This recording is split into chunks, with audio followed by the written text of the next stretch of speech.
beside me.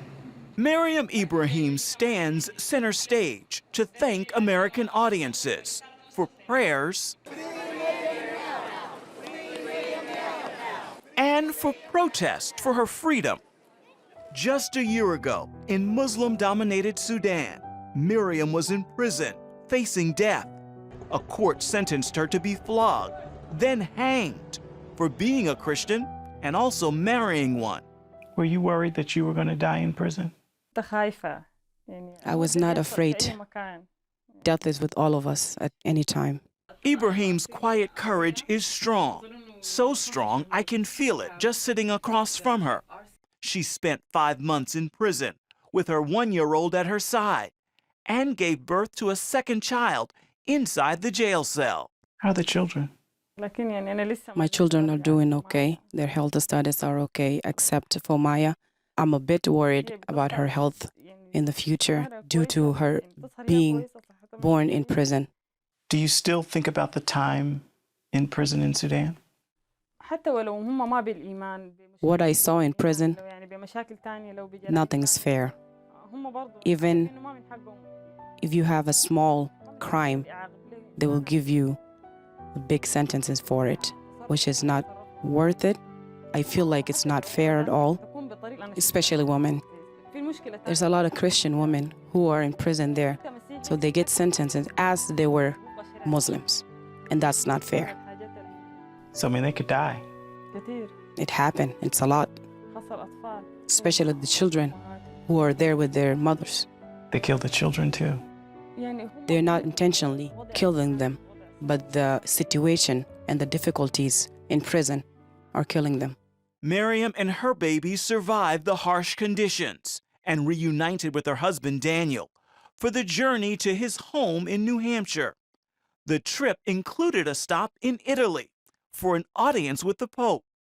Many in the world followed your story and were praying for you, and we're happy to see you make it to the U.S.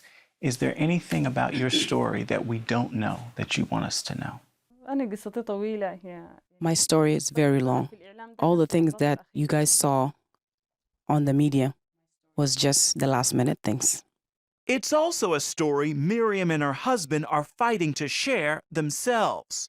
Producers stopped plans for a movie after the couple spoke out against it.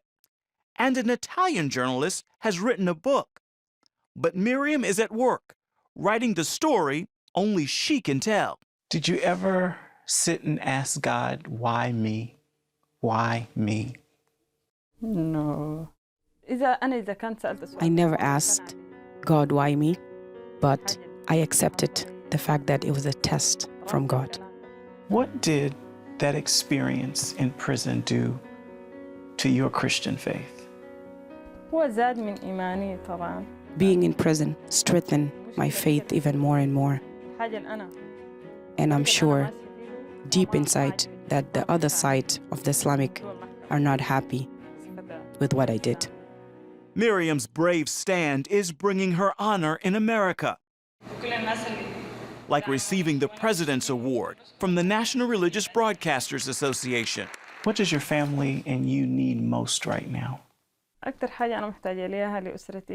The most thing that my family needs is for my husband to get employed and for myself to get my paperwork done and able for me to help everyone dream to live happy, to live in peace and in good health. That's all I ask for. And that's what I want for my family. Would you go back to Sudan? I will hope to do that one day. And what do you want to do there? I will do God's will if He has a job for me there. I always dreamed of helping others in Sudan, and I will hope for God to bring that to pass. All I can do is help others just like I was helped. Her heart to help begins at home in Sudan, but Mariam hopes to someday serve persecuted Christians around the world. Ephraim Graham, CBN News, Nashville, Tennessee.